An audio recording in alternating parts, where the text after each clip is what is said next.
Conferência Literal 2021, uma reunião de grandes nomes do meio cristão, abordando temas específicos e trazendo soluções práticas para a propagação do Evangelho.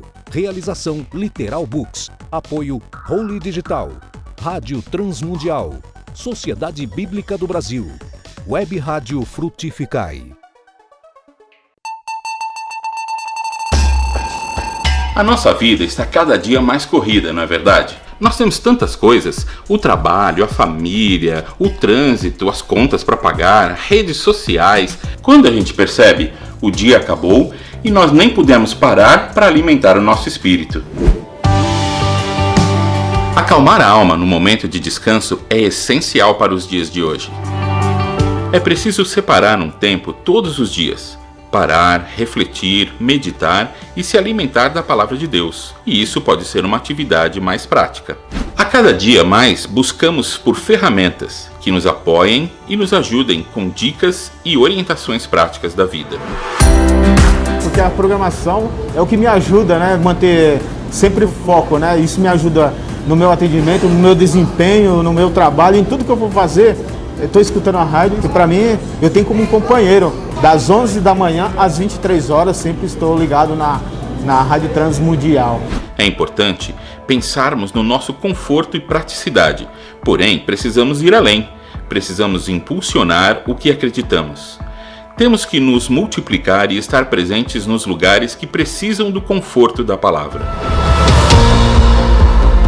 E uma coisa que tem sido emocionante muitas vezes é ler nas cartas os testemunhos daquilo que o Senhor tem feito por meio da presença do curso bíblico ali. É assim que deve ser a vida: ativa, positiva, vivida e feliz. Esses são os valores que temos, que somos e que queremos. E é muito bom sabermos que as ondas sonoras atingem o Brasil inteiro e o mundo inteiro, e nós nos alegramos com a mensagem transmitida.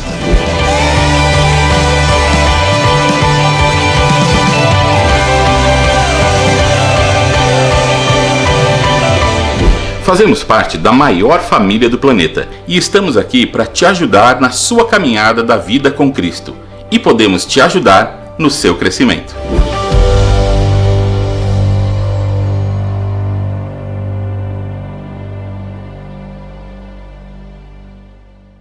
Há muito tempo, no país de Gales, o sonho de uma menina mudou a história das escrituras sagradas no mundo.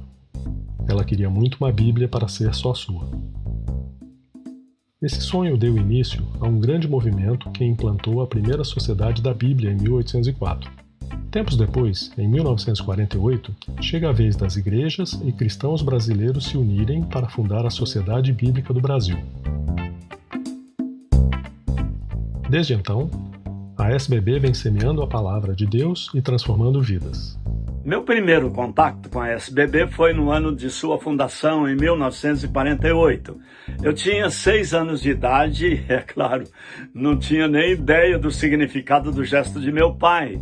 Lembro-me, apesar da pouca idade, de meu pai colocando num envelope uma oferta e dele dizendo: "Esta oferta é para a causa da Bíblia."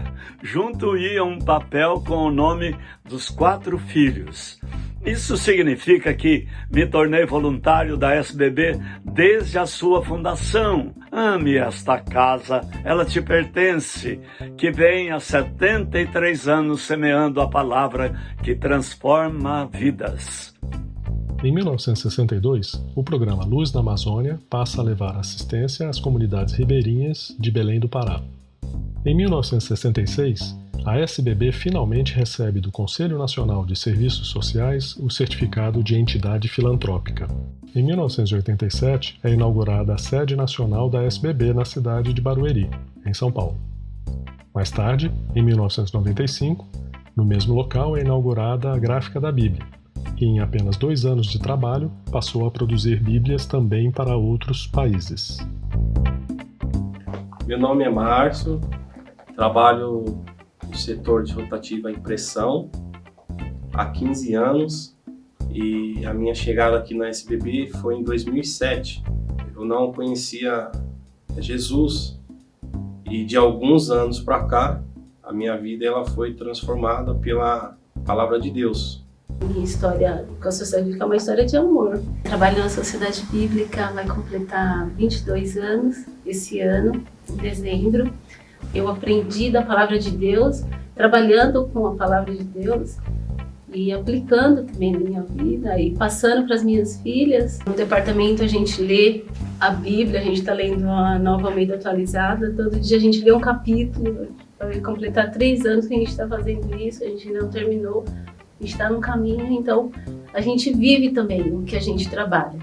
Sociedade Bíblica do Brasil, há 73 anos levando esperança com a palavra. Junte-se a nós, faça parte da causa da Bíblia.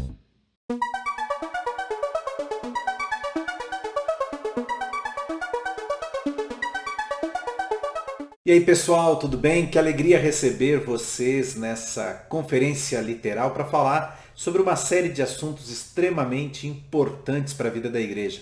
Eu sou Fabiano Pereira, trabalho há mais de 30 anos na área de rádio e teledifusão, então em emissoras de televisão, emissoras de rádio, passei também por agências de propaganda e por jornal impresso, e hoje vou conversar um pouquinho com você sobre a questão essa era dos podcasts, das mídias sociais, das lives, das transmissões ao vivo na vida da igreja. Falando um pouquinho mais sobre dicas simples, eu não quero me aprofundar muito na questão teórica e também falar muito da questão sobre gestão de perfis nas redes sociais, porque a gente tem 2 especialistas aqui participando da conferência com a gente e que vão explorar isso muito bem. O que eu quero falar é mais da questão técnica, principalmente sobre a produção de podcasts, sobre a produção de vídeos e sobre a questão da produção de material para transmissão ao vivo. São 3 tendências muito fortes de forma geral e, claro, a igreja não fica fora disso. Mas por que falar dessa questão? Eu quero apresentar para você alguns números para a gente começar falando. Primeiro, observe, população do nosso país em janeiro desse ano, 2021, 213.300.000 pessoas. 87%, mais de 87% dessas pessoas está localizada em centros urbanos, então uma grande concentração de pessoas no meio urbano, 160 milhões de usuários de internet, o que corresponde a quase 7% de acréscimo, se nós compararmos a janeiro de 2020.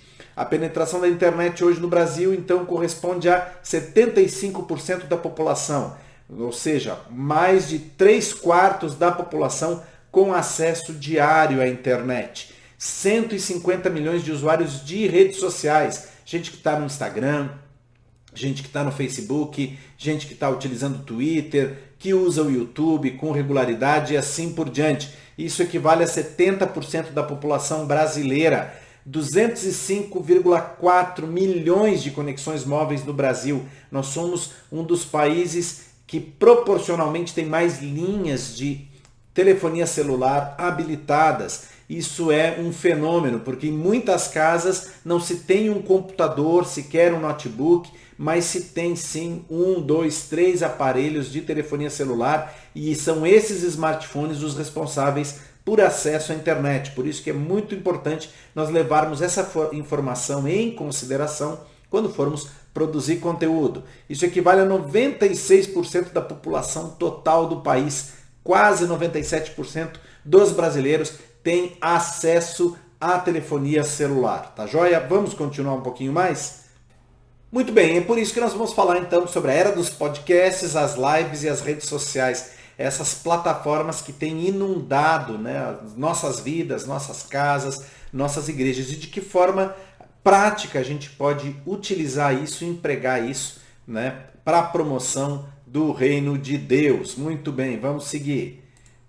Esses 2 caras que você vê na tela, o Adam Curry e o Dave Winer, são os responsáveis por essa tecnologia revolucionária que nasceu ainda lá no final da década de 90. O Adam Curry, ele era um VJ da MTV, da lendária MTV, e o Dave Winer era um profissional, um engenheiro da área de computação. Juntos, eles resolveram criar um serviço que permitisse a assinatura de arquivos, ou seja, que eu pudesse Juntos, eles resolveram então criar um sistema que me permitisse assinar serviços de distribuição de conteúdo em áudio, como se estivesse assinando uma revista, como se estivesse assinando, né, um jornal, ou seja, um sistema automatizado instalado no meu smartphone, instalado no meu computador, e que toda vez que fosse conectado à internet, fizesse automaticamente uma busca naqueles podcasts que eu assinei e fizesse o download daqueles que eu, então, dos meus títulos preferidos, aqueles dos quais eu sou assinante, né? No começo, aqui no Brasil, nós não tivemos uma grande demanda para isso. No início de 2018, ou seja, quase 10 anos depois do fenômeno nos Estados Unidos da América, o podcast chegou no Brasil com força. Segundo a Associação Brasileira dos Podcasters, né, os criadores de podcast, a ABPOD, hoje nós temos mais de 34 milhões de ouvintes de podcast no Brasil, o que corresponde a 8% da população. Talvez você ache isso pouco, mas nós precisamos lembrar que o podcast é para um público segmentado, para um público específico. É para gente que está com atenção concentrada, interesse concentrado pelo assunto que você tem a oferecer. Pouco diferente daquilo que nós vemos, por exemplo, em redes sociais, vemos no YouTube, vemos no Facebook, que o pessoal assina o serviço, mas muitas vezes não tem interesse imediato, nem interesse periférico pelo tema, e por isso passa direto pelas publicações. No caso do podcast, é gente que curte, gente que assina, gente que baixa e ouve. É um público numericamente menor, mas estrategicamente mais importante, né? Então, a podosfera é um ambiente segmentado para um público fiel. Aqui você vê na tela, né, alguns instrumentos, né, e algumas ferramentas que a gente utiliza. O podcast é muito simples de produzir. Você pode produzir a partir do seu próprio computador, né, de forma muito simples, às vezes usando uma pequena mesa de som, um microfone simples. A gente tem aí um gravador um pouco mais sofisticado da Zoom, que tem 4 entradas para você levar a sua produtora de podcast embaixo do braço. Então você pode ter até 4 participantes ou 4 microfones gravados de forma independente para você então produzir, pós-produzir depois no software, ajustar volume. Você tem até aplicativo para gravar direto no smartphone, como a gente vê ali instalado um sistema do iRig, né, num iPhone, até um iPhone relativamente antigo. Ah, ok, Fabiano, mas vou ter que comprar software? Não, a gente tem o Audacity, que é uma ferramenta gratuita, amplamente utilizada, cheia de tutoriais na internet, no YouTube, ensinando a utilizar, de fácil utilização e que te permite dar um acabamento profissional, fazer um tratamento, uma pós-produção profissional, né, para deixar o seu podcast muito legal. E para distribuir, aí a gente tem ferramentas como o Anchor. O Anchor é uma plataforma que foi adquirida recentemente do Spotify, que te permite então jogar na internet essa tua gravação e então disponibilizar para os agregadores. Que são agregadores? Agregadores são as plataformas, as bancas de jornal digitais, ou seja, onde o pessoal vai lá, vai fazer assinatura, vai conhecer os títulos dos podcasts disponíveis e vai lá dar um cliquezinho, assinar gratuitamente. E aí toda vez que o dispositivo onde esse agregador está instalado, seja o celular, seja um computador, se conectar à internet, automaticamente esse agregador vai procurar nas bancas e vai descobrir se o seu podcast tem alguma nova edição, né? Tem alguma gravação nova e vai fazer então o download automaticamente para que o seu assinante possa ouvir na academia, conectado no sistema de som do carro enquanto se desloca, durante uma viagem de avião, uma viagem de ônibus, na sala de espera de uma clínica médica, durante seu deslocamento no transporte público, seja qual for o espaço de tempo que ele tenha, ele vai poder acessar a plataforma escolhida, o seu agregador escolhido, e ali encontrar então a última edição do seu podcast, o programa mais recente do seu podcast. E o Anchor foi adquirido recentemente pelo Spotify, por isso que você vê aí no canto superior esquerdo o logo conjunto, e acabou se tornando uma ferramenta poderosa para distribuição. Você joga no Anchor, ele acaba jogando para a grande maioria dos agregadores, e aí o seu podcast fica ali disponível para os interessados no tema que você oferece, tá certo?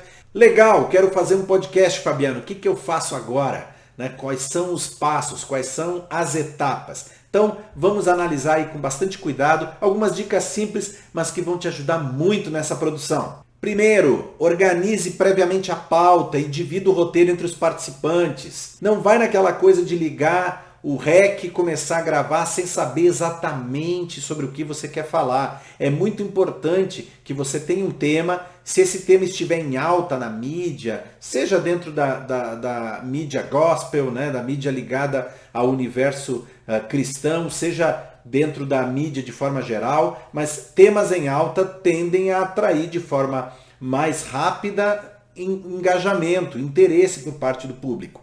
E você pode, claro, analisar um assunto de interesse geral dentro de uma cosmovisão cristã, né? Você organiza a pauta, divide o roteiro entre os participantes para evitar aqueles espaços em branco, onde fica um olhando para o outro e ninguém sabe quem vai falar, né? Então, assim, é sempre importante ter um âncora. É aquela pessoa que vai abrir, vai cumprimentar o ouvinte, vai apresentar os demais participantes e vai distribuir as perguntas, vai chamar os participantes para o bate-papo, justamente para evitar que a gente fique com pontos vagos, que a gente fique com grandes períodos de silêncio dentro da gravação, o que não é bom para a dinâmica do podcast. É o cara também que vai fazer um encerramento, vai agradecer quem ouviu, vai agradecer os participantes, vai fazer a chamada para a próxima edição e assim por diante. Escolha um local silencioso e com baixo índice de reverb. Então é muito importante, vai gravar um podcast, isso vale para podcast de áudio, vale para vídeo, para qualquer coisa.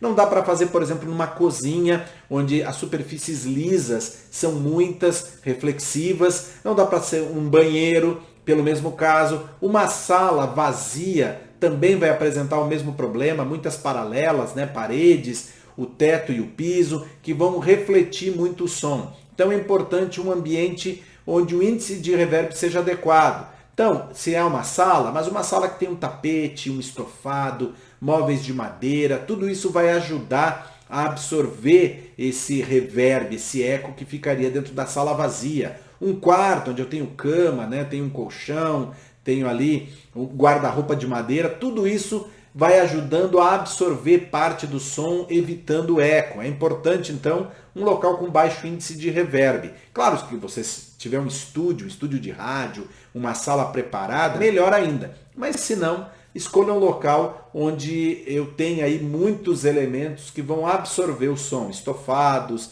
e assim por diante. E que seja silencioso, não dá para ser um local que fique passando moto, caminhão, avião, cachorro latindo o tempo todo. Isso vai prejudicar a sua gravação, vai exigir muita interrupção e depois muito trabalho de edição. Escolha com cuidado trilha sonora, efeitos sonoros. Cuidado para não ficar usando material com direito autoral dos outros. Isso vai poder te trazer dor de cabeça, né? E depois derrubar a sua gravação e assim por diante. Então, escolha trilhas frias. A gente tem muitos sites hoje disponibilizando trilhas gratuitas. Faça uma escolha pensada, de uma trilha que tenha a ver com a proposta do seu podcast, mais agitada, mais suave, e que vai ajudar a marcar a identidade, virar a identidade do seu podcast. Quando o pessoal ouvir aquela trilha, já sabe que é o seu podcast que está rolando, tá certo?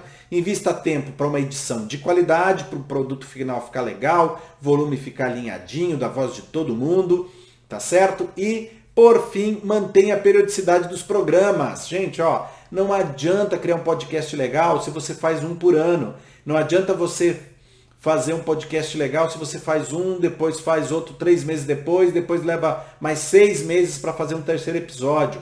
Podcast, um dos segredos da fidelização é periodicidade. Se você se compromete a fazer quinzenalmente, que a cada 15 dias tenha uma nova edição. Se é mensal, a cada mês uma nova edição. Seja pontual com isso, porque isso gera engajamento.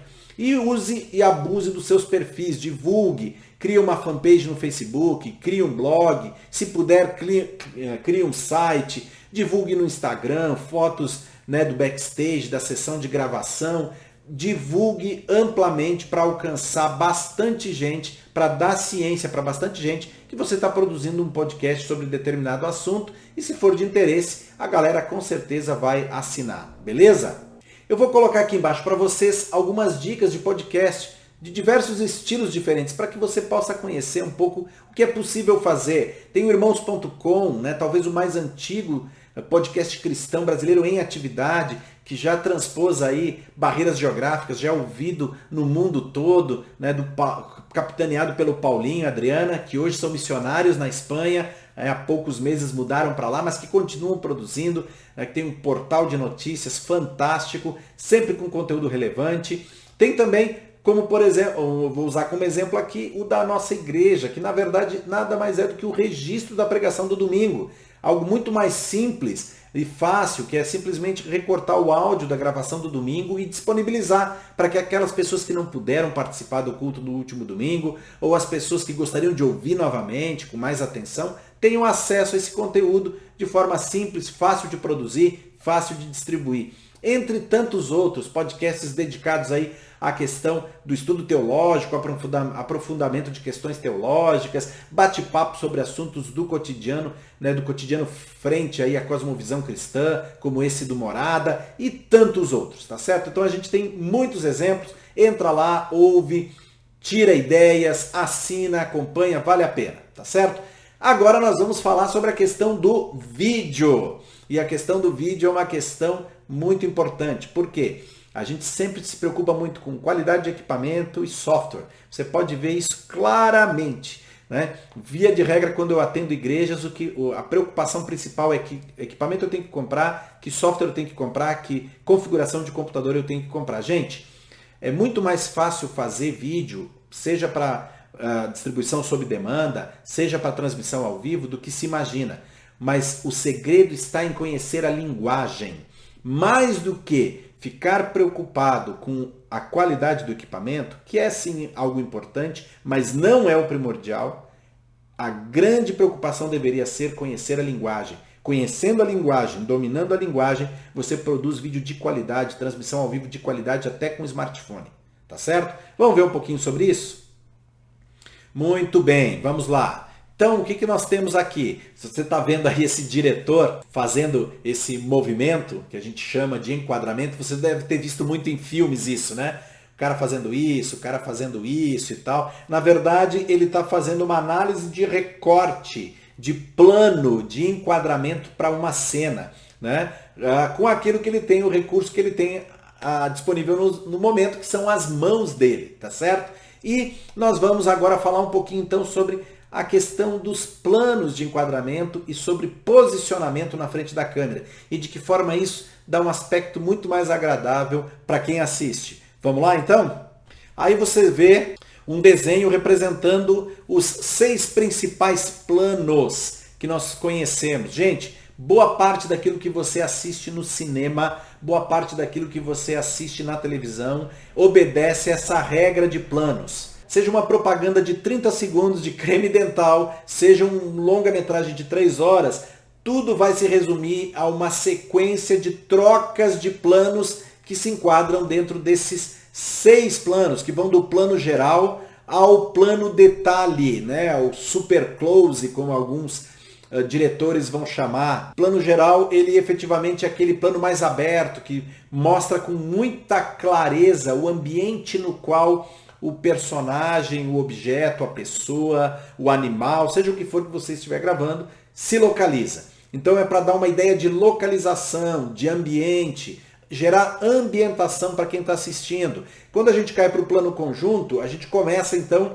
a mudar o foco. A ideia é mostrar com mais detalhe, é chamar atenção para as pessoas, para os personagens envolvidos nesse trabalho, envolvidos nessa atividade, nesse vídeo.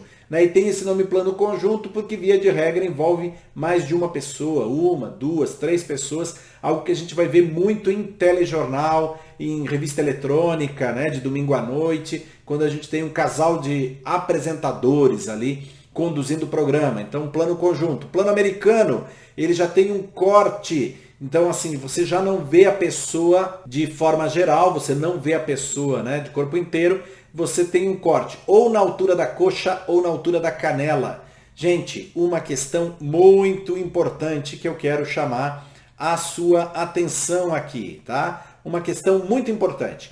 Nunca faça cortes na altura das articulações. Nunca corte na altura do joelho, na altura do tornozelo, na altura do cotovelo, na altura da cintura, na altura do pescoço, porque isso dá uma impressão muito ruim para quem está assistindo o seu produto audiovisual, seu vídeo, sua transmissão ao vivo, tá certo? Então, os cortes são sempre em regiões intermediárias. No caso do plano americano, que nós estamos vendo aqui, então é na altura da coxa ou na altura da canela, tá certo?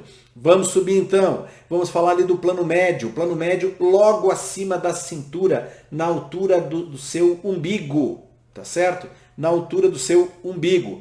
Já pode ser também na altura do seu peito, ou na altura do umbigo, ou na altura do peito. Por que não abaixo? Porque se a pessoa estiver com os braços abaixados, isso vai provocar um corte na altura do cotovelo. E aí nós fugimos daquela regra de não fazer cortes na altura das articulações. Então, um plano médio, bem aqui na altura do umbigo, para mostrar a pessoa gesticulando, falando, ou um pouco mais acima, aqui na altura do peito, quando você quer mostrar um pouco mais de detalhe do rosto, um pouco mais fechado. Aí, claro, você perde essa coisa de mostrar o ato gestual da pessoa, mas dá mais ênfase no rosto. E aí a gente tem o primeiro plano bem aqui em cima, tá certo? Aqui pegando só o topo do ombro para cima, vai dar mais detalhe para a cabeça. Lembra, não cortar o pescoço. É aqui, pega o topo do ombro para cima, para que a pessoa que assiste tenha a impressão, a ideia que há um corpo embaixo dessa cabeça aí. E aí a gente vai para o plano detalhe, que é o close ou super close, que é aquele que o pessoal faz muito, ou aqui dessa região, cortando, né, aqui a base do queixo e o topo, né, daqui da sua testa, para mostrar com muito detalhe o rosto, ou até mais, vai mostrando só os olhos, só a boca e assim por diante. Às vezes é um plano detalhe numa mão, para mostrar que a pessoa está tremendo durante uma entrevista. São pequenos detalhes. O pé, que a pessoa está batendo o pé e assim por diante. São coisas que a gente inclui no vídeo durante a edição para dar uma riqueza maior de detalhe, mostrar um pouquinho mais do estado de espírito da pessoa e assim por diante, tá certo? Então, estes são os planos. Tudo que você assiste na TV, tudo que você assiste no cinema vai variar entre esses 6 planos, com algumas pequenas variações, né, adotadas por um ou outro diretor, mas via de regra, essa é a linguagem na qual nós fomos educados desde criança quando passamos a assistir desenho animado ou mesmo ler gibi, né? Ler histórias em quadrinhos que seguem esse mesmo princípio, seguem essa mesma linguagem. Por isso que quando a gente assiste alguma coisa e essa coisa está meio fora desse padrão, talvez a gente não conheça os nomes, talvez a gente não saiba exatamente o que nos incomoda, mas é fato que a gente reconhece claramente que aquilo ali é uma produção não profissional. Aquilo ali é uma produção sem conhecimento da técnica. Então, às vezes você vê alguma coisa, às vezes o mesmo ambiente, o mesmo local, a mesma circunstância gravada por 2 perspectivas diferentes. Um profissional de comunicação que conhece a técnica e alguém que estava lá com uma webcam ou com uma pequena câmera de mão, né? Ali uma handcam para gravar, e você analisa, você claramente sabe dizer pra gente quem foi o profissional, quem conhecia a técnica e quem não conhecia.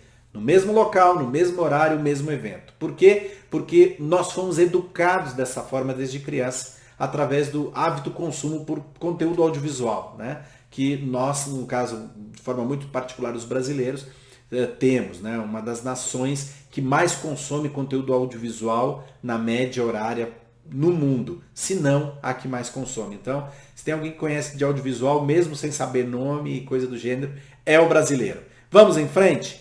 Vamos continuar? Vamos falar agora um pouquinho então sobre a questão da posição dentro do quadro. Tá certo, gente? Então, a gente enquadra, beleza, já sei ali os 6 planos de enquadramento, mas como é que eu distribuo os objetos dentro do quadro para que isso dê um aspecto legal e chame a atenção para aquilo que eu quero chamar? A gente tem aqui a chamada regra dos terços, que ela não é uma lei, mas é uma regra que é muito útil, ajuda muito a gente na hora de fazer uma foto ou vídeo. Observem que nós temos aí, tanto na horizontal quanto na vertical, o quadro dividido por linhas que formam aí quadrantes específicos, distribuídos dentro do espaço. E aí eu começo a posicionar os elementos para os quais eu quero chamar atenção nas intersecções entre essas linhas. E isso vai dando todo o sentido. Se você pega essa foto do meio, né, que a gente tem ali uma paisagem da zona rural, observem onde a linha do horizonte foi colocada. Ela foi colocada então sobre a linha horizontal de baixo, porque eu quero dar ênfase para a cor do céu. Então dei mais destaque para o céu, mais espaço para o céu, para mostrar toda essa variação de cores, né, no final do dia, no pôr do sol.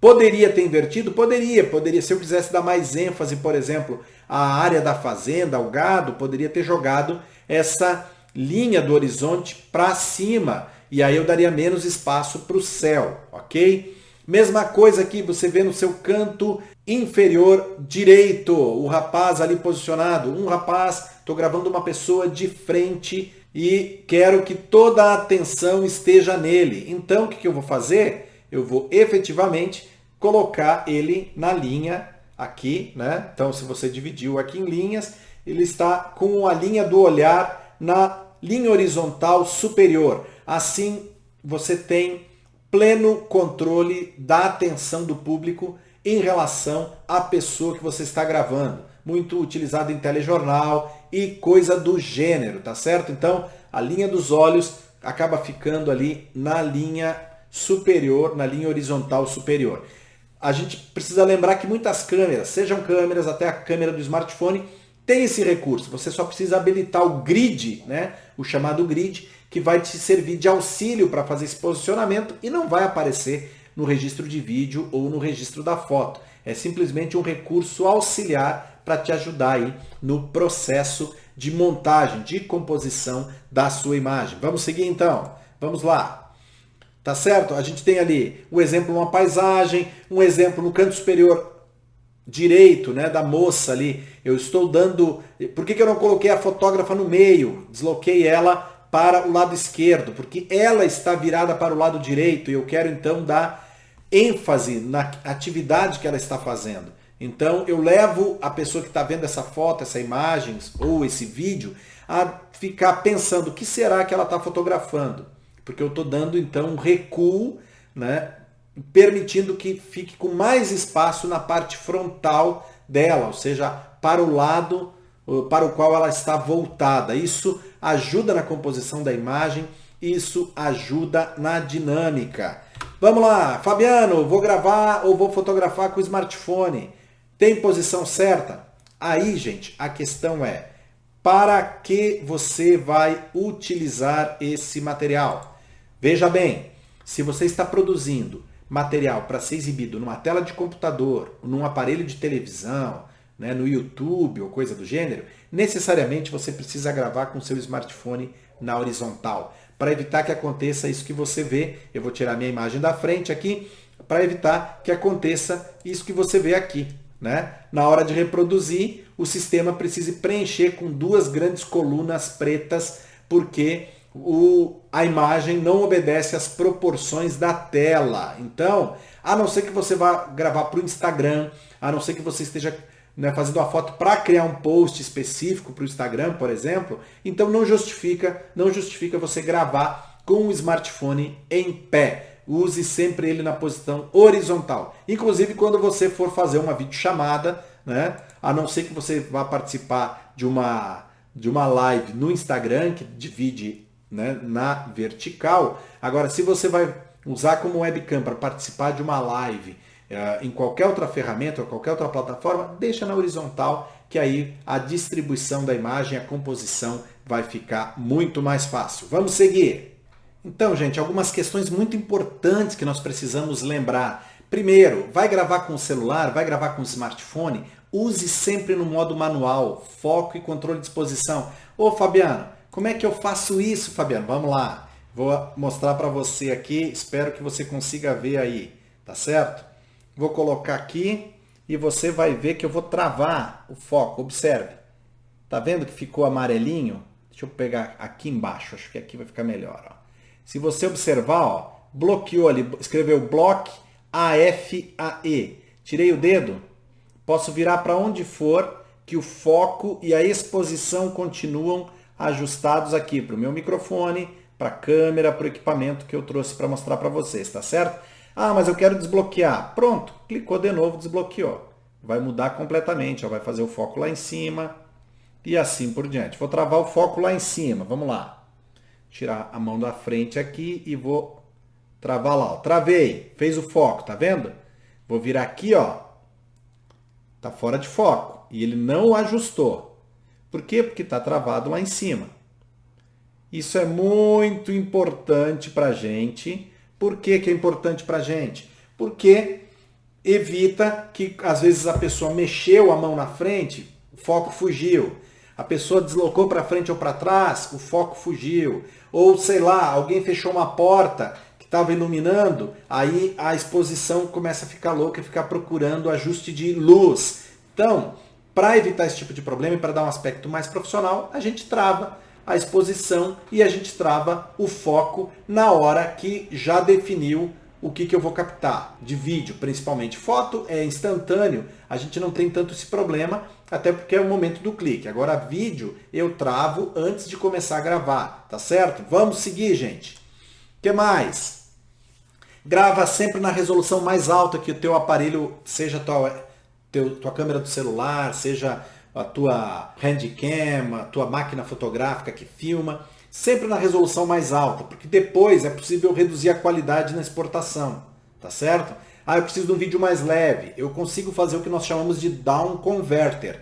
Agora, up converter é muito complicado, ou seja, gravei em baixa resolução e agora quero gerar um vídeo em alta, é praticamente impossível. Então a gente grava na máxima resolução, o arquivo fica mais pesado, é verdade, mas aí na edição depois eu escolho na hora de exportar qual é a resolução que eu quero. Então o down converter é possível. Eu posso gerar uma versão em Full HD para o YouTube, eu posso gerar uma versão com uma resolução mais baixa e mais leve para distribuir pelo WhatsApp e assim por diante. Use sempre tripés, monopés, algum estabilizador que te permita manter a imagem firme. Se não tiver, escora numa parede ou escora numa coluna para te dar estabilidade. Isso vai te ajudar muito. Uma coisa que eu faço bastante, às vezes eu vou gravar entrevista com alguém e por algum motivo eu não levei equipamento, foi algo que foi decidido de última hora e tal. Ah, gente, beleza, põe a pessoa sentada numa cadeira, você senta na outra, vira a cadeira, senta ao contrário e você se escora, tá? Ali no encosto das costas da cadeira. Isso te dá estabilidade, tá? Você se escora ali e isso te dá estabilidade. Porque se você ficar aqui, daqui a pouco você começa a tremer, né? Alguém bate, você escora numa perna, escora na outra, isso acaba tudo sendo transferido para o vídeo. Então, procure uma forma de estabilizar a sua imagem. Vamos seguir. Use a profundidade de campo para isolar o seu tema do fundo. Isso é muito importante. O que é isso, Fabiano? Gente, é o seguinte, é não colar o cara na parede. Sabe aquela coisa, vai fazer foto, diz, fica aqui na frente. O cara encosta numa faixa, num banner. Não. Usa a profundidade de campo, pede para ele desencostar. Isso fica muito mais bonito. Além de não projetar sombra, se você estiver usando flash ou iluminação artificial para vídeo, evita de projetar aquela sombra forte no fundo. Então desloca, né? Gera esse distanciamento, que isso para quem vê a foto ou para quem assiste o vídeo, dá até uma impressãozinha de uma terceira dimensão, né? De uma percepção aí de profundidade de campo, tá certo? Vamos em frente. Limite o uso de movimentos da câmera, como eu já falei, né? Para a gente não ficar vibrando e também porque tem uma questão muito interessante. Quanto mais movimento de câmera, mais pesado fica o vídeo. E se você pretende distribuir esse vídeo, mandar aí pelas redes sociais e tal, você precisa se preocupar sim com o tamanho do arquivo, porque isso pode ser um fator proibitivo para que as pessoas acessem esse conteúdo que você quer distribuir. Então, se você quer alcançar mais gente, vídeos mais curtos, vídeos mais leves. Para ter um vídeo mais leve, uma questão é evitar ficar fazendo muito movimento de câmera, porque isso gera um consumo muito grande de memória, porque é muita informação adicional para a memória guardar, tá certo, gente? Vamos em frente? Nosso tempo é curto. Outras dicas importantes, limpa a lente, né? Vai gravar com o smartphone, esquece de limpar a lente, fica lá a lente toda embaçada, suja, e limpar direitinho, viu? Não é botar o dedo engordurado na lente, não. é pegar uma flanelinha, pegar às vezes um lencinho de papel macio e dar uma limpadinha ali para garantir que você vai obter o melhor resultado óptico. Coloque em modo avião. Ah, mas por que tem que colocar em modo avião? E se alguém me ligar? Gente, tem nada pior do que alguém te ligar durante uma gravação, né? E acontece direto. Ligar, chegar aviso de mensagem nova do WhatsApp, coisa do gênero, que vão ficar aparecendo na gravação, vai fugir daquele aspecto profissional que a gente quer dar para gravação, para transmissão ao vivo, tá certo? Então, coloca no modo avião, é rapidinho e vale a pena. Vamos embora. Ilumine o tema de forma a destacá-lo do fundo, então, e dê preferência para gravar fundos neutros. Por quê? Para evitar que essas coisas chamem a atenção. Qualquer coisa que desvie a atenção é um inimigo do seu objetivo com o vídeo, com a foto. Então, é importante que o cenário seja pensado. O cenário precisa ajudar a entregar a mensagem. Ele precisa ter alguma coisa a ver com aquilo que a pessoa está falando. E não pode concorrer com a informação que a pessoa está dando verbalmente ou gesticulando e assim por diante. Então, é importante que se não tem ali um elemento ou elementos que ajudem a fixar a informação e colaborem para a entrega da mensagem, é melhor fazer um fundo neutro, que aí você pelo menos tem certeza que a atenção da pessoa não vai ser desviada, tá certo? Vamos seguir? E também use cortes secos, né? Na hora da edição, quanto mais seco for o corte, que é aquele que você está vendo aqui, né?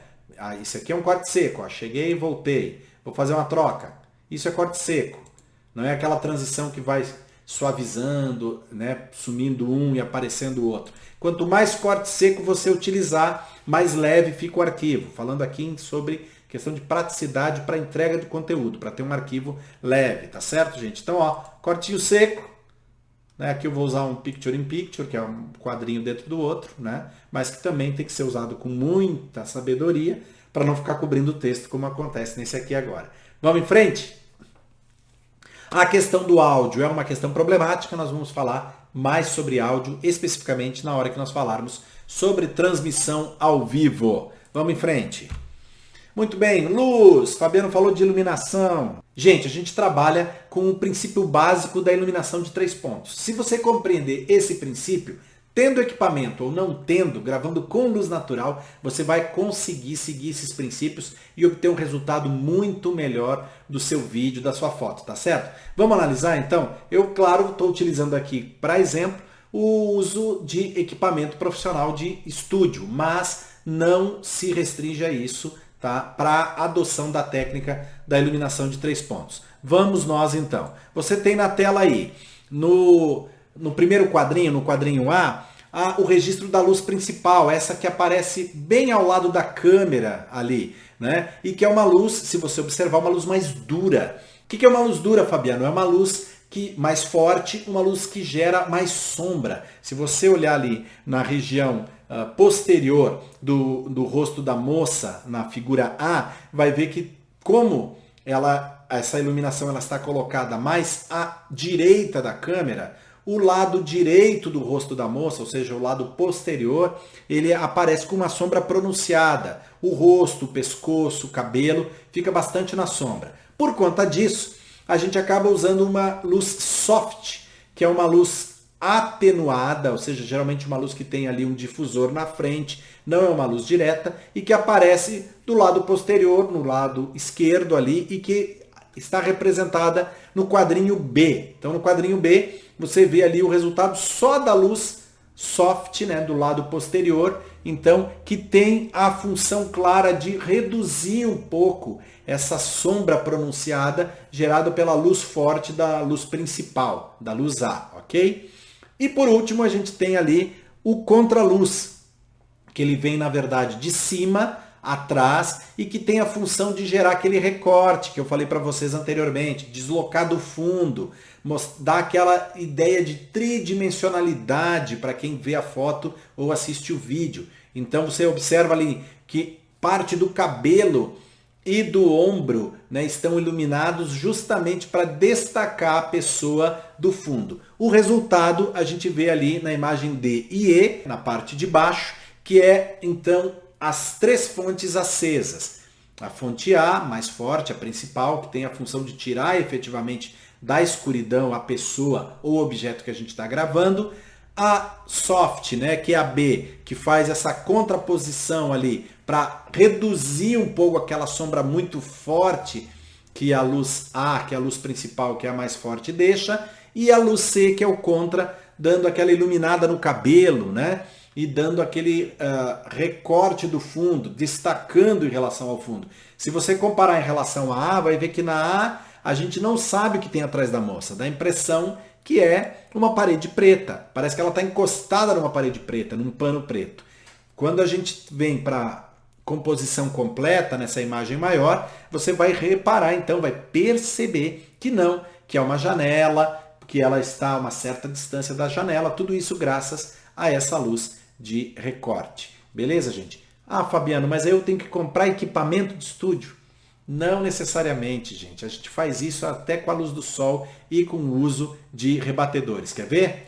Aqui você está vendo alguns exemplos, são algumas imagens onde o pessoal está utilizando, né, folha de isopor, às vezes papel laminado, às vezes um lençol, para fazer às vezes, né, de atenuador, ou seja, de um difusor que vai reduzir a força da luz principal, muitas vezes representada pela própria luz do sol, que é muito forte, né? E também às vezes de rebatedor, como você vê aí o rapaz utilizando uma folha de isopor para pegar parte dessa luz do sol e refletir de volta no casal. Então, a questão é aprender o posicionamento. Quando você aprende o posicionamento, a importância da gente ter uma luz principal iluminando, uma segunda luz ali atenuando, uma luz soft, às vezes uma luz de recorte, para dar profundidade de campo, você faz isso às vezes com uma folha, né, de papel A4. Tá? Às vezes simplesmente observe o meu rosto, olha lá a luz do meu rosto. Ó, muda ou não muda a iluminação? Simples fato de colocar uma folha de papel, você repara que ela pega parte da iluminação que vem da janela e devolve. E aí atenua um pouco a diferença de luz. Então, a questão é saber se posicionar, tá? Em relação à janela, uma porta, uma fonte de luz. Nunca colocar a fonte de luz atrás de você. Sempre de frente, né? Ela fica de costas para a câmera, porque ela tem que estar de frente para aquilo que eu estou gravando. Vamos avançar? Muito bem, vamos falar agora um pouquinho, encerrando nossa correria aqui, vamos falar um pouco de transmissão ao vivo, né? Live streaming, talvez seja o motivo que te trouxe aqui, você diz, poxa vida, o Fabiano falou de técnica até agora, eu quero falar de live.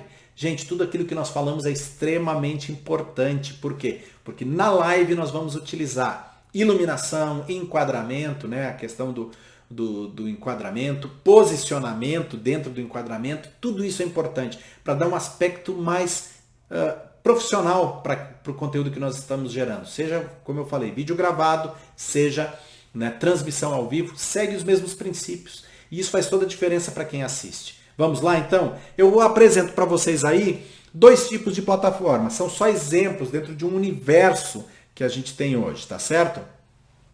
O primeiro de cima, que ali está representado pelo StreamYard, uma janelinha do StreamYard, mas que eu botei também o logo do Ciclano, que é uma outra alternativa, ela é uma ferramenta baseada na web. O que quer dizer está na web, está na nuvem? Quer dizer que não está instalada num computador, ou seja, não demanda a necessidade de um computador muito potente, né? Com uma placa de vídeo muito potente, com muita memória e tal. Por quê? Porque o sistema está na nuvem, ele vai exigir de você, então, claro, uma webcam, um sistema de áudio para captação de áudio, mas toda a parte de corte, de introdução, de GC, né, com o nomezinho, com versículo, com aviso e assim por diante, acontecem na nuvem. Então você vai precisar, antes de tudo, de uma boa conexão de internet. Então, ele é mais limitado, eu vou usar o caso do StreamYard, mas o Ciclano, que é muito parecido, obedece à mesma regra. É mais limitado que o OBS? Não tem os mesmos recursos de televisão que nós temos, mas tem uma coisa muito interessante. Primeiro, quando eu vou fazer a participação ao vivo de gente remota, né? Eu não preciso então ficar fazendo aquela coisa de pegar o Google Meet ou o Zoom e colocar dentro do OBS para então fazer a transmissão, né?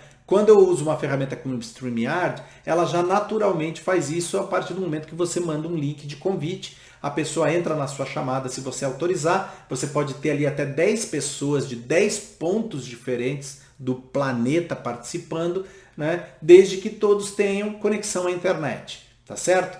E claro, botando o nome, largando o vídeo, às vezes vídeo de uma vinheta de abertura. Eu na televisão utilizo muito. Durante toda a pandemia eu utilizei essa plataforma, tenho utilizado ela a semana toda para produzir conteúdo. Então os programas de entrevista que eu apresento hoje na TV USP, aqui da Universidade de São Paulo, por conta do distanciamento social e da necessidade do home office, são todos produzidos com essa plataforma. Que não me dá, como eu falei, todos os recursos que eu tenho no OBS ou que eu teria lá no meu estúdio da TV, mas que me permitem fazer muita coisa a partir da realidade da minha casa, desde que eu tenha uma boa internet. Então, assim, eu entrevistei gente no Brasil e no mundo todo através dessa plataforma, com um aspecto profissional, largando a vinheta de abertura, colocando intervalo comercial, botando vinheta de encerramento, sabe? Um trabalho muito legal. E na igreja a gente utilizou muito também. Entrevistamos missionários, fizemos uma série de entrevistas, uma série mensal de entrevistas com missionários, entrando a partir da realidade do cara, o cara mostrando a realidade dele, às vezes com 12 horas de diferença, né? Eu no sábado à noite aqui, o cara no domingo de manhã lá, fazendo um bate-papo, mostrando sua casa, seu cotidiano. Então, assim, funciona muito bem, com a vantagem de exigir um equipamento mais simples, ou seja, eu não preciso comprar um equipamento tão caro, um computador tão potente, porque tudo acontece na nuvem. Uma outra vantagem que eu gosto sempre de falar, se a minha conexão cai, a transmissão continua. Então, assim, estamos em 6 pessoas numa sala, minha internet deu problema, as outras 5 pessoas participantes da chamada, elas continuam conversando, a transmissão continua, dá tempo, por exemplo, de eu pegar um smartphone com 4G ou 5G agora, né, e voltar a participar da transmissão. O que não é possível quando eu trabalho com sistemas baseados na minha máquina, como é o caso do OBS, que a gente vai ver abaixo, que é muito bom, né, funciona muito bem, OBS, vMix, né, outras opções, e que tem muito mais recursos parecidos com um broadcasting, né, uma emissora de televisão, do que o StreamYard. Contudo, eles dependem de uma máquina, claro, com mais recursos, né, um processador melhor, mais memória, uma placa de vídeo melhor, e também dependem de uma boa conexão de internet. Se a internet do computador, onde está o OBS instalado, cair, a transmissão ao vivo cai. Então, tenha sempre isso em mente. Tenha sempre isso em mente. Claro, o StreamYard na versão mais completa é pago, né? A versão gratuita ela te permite um número limitado de horas por mês e transmitir para uma única plataforma, ou Facebook, ou YouTube, ou Periscope e tal. Versão paga, você vai poder transmitir para até 8 plataformas simultaneamente, né? 8 canais simultaneamente, ao usar sua marca d'água personalizada e assim por diante. O OBS é totalmente gratuito, com muitos recursos, ótimo de utilizar, você customiza do jeito que quiser, produz no Photoshop toda a sua identidade visual, importa, usa lá e tal. Contudo, precisa de uma máquina mais potente, vai precisar de uma boa placa de vídeo e vai precisar sempre de internet. Se a internet cair, a sua transmissão cai, tá certo? Então tenha isso em mente na hora de escolher a plataforma. Vamos seguir. Equipamento! Aí você vai dizer, poxa, mas só agora vai falar de equipamento, Fabiano? Por quê? Lembram que eu comentei com vocês, gente? A gente tem uma coisa muito... A gente tem uma preocupação muito grande com o equipamento, né? Sempre tem uma preocupação muito grande com a questão do equipamento. Mas o equipamento, ele só é eficaz se eu conheço a técnica. Sem o conhecimento da técnica, eu posso gastar com o equipamento mais caro do mundo, mas ele não vai me dar o retorno necessário, o retorno desejado. Por quê? Porque eu não sei utilizar da forma correta.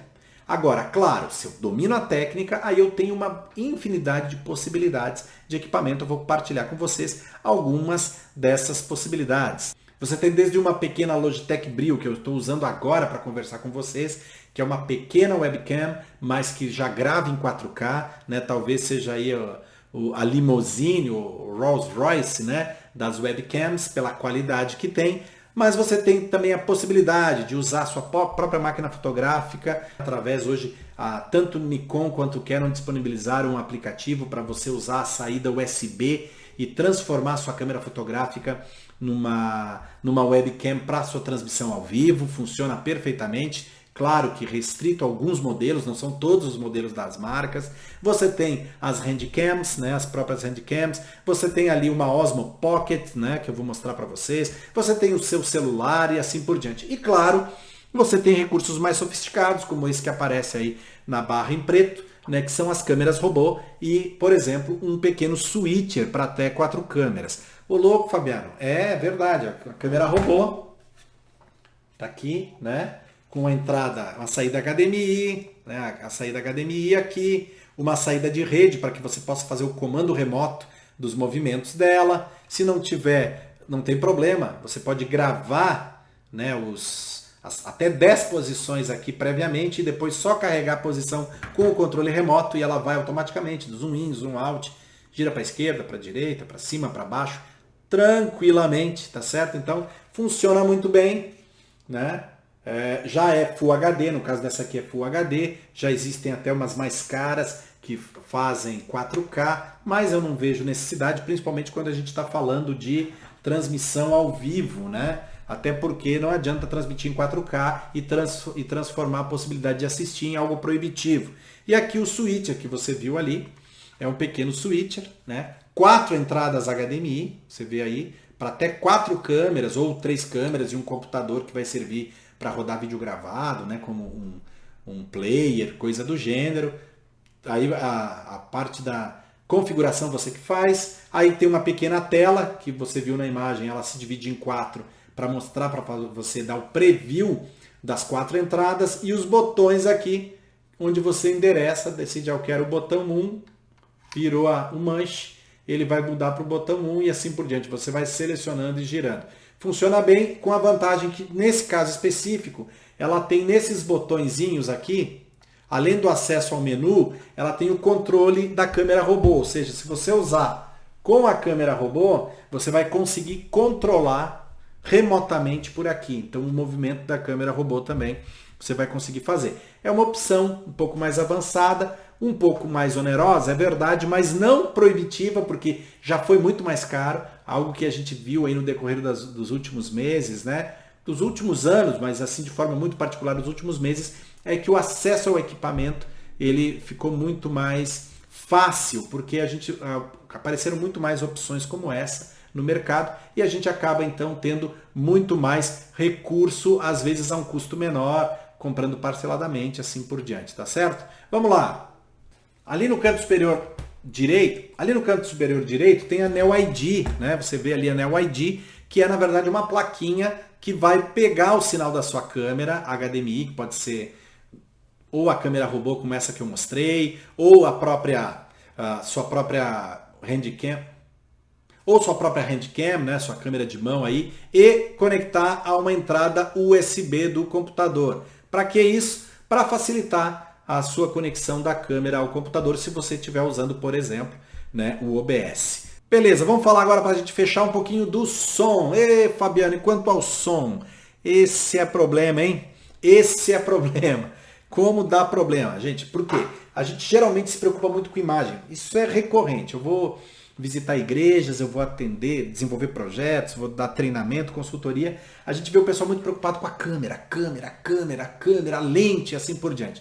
E aí sempre caio na mesma questão. Linguagem.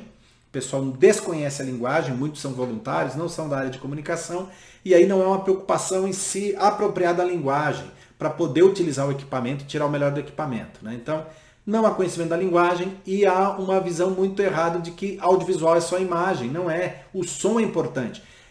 Uma transmissão ao vivo com uma imagem maravilhosa, mas onde eu não entenda a pregação ou não entenda ali o debate, o bate-papo das pessoas envolvidas, vai botar a transmissão, o vídeo por terra. A pessoa simplesmente não vai ouvir. E se eu falar de podcast, então, mais ainda, que é só áudio, se não for compreensível, se não for claro, esquece.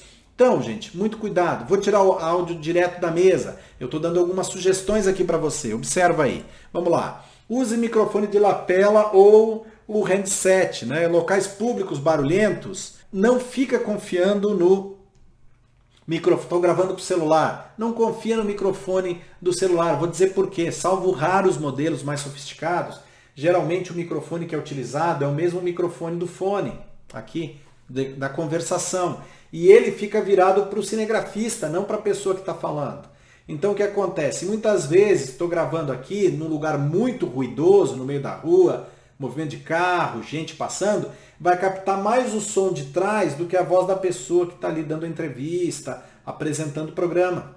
Então, ou eu tenho um smartphone com recurso, né, de um microfone aqui junto à câmera traseira, ou então eu tenho que usar um outro recurso para corrigir esse problema. E aí a gente tem microfone de lapela. Vou mostrar para vocês aqui um sem fio bem simples, né, que eu uso bastante, que é o da Rode, né, é pequenininho, é um kitzinho, onde eu tenho um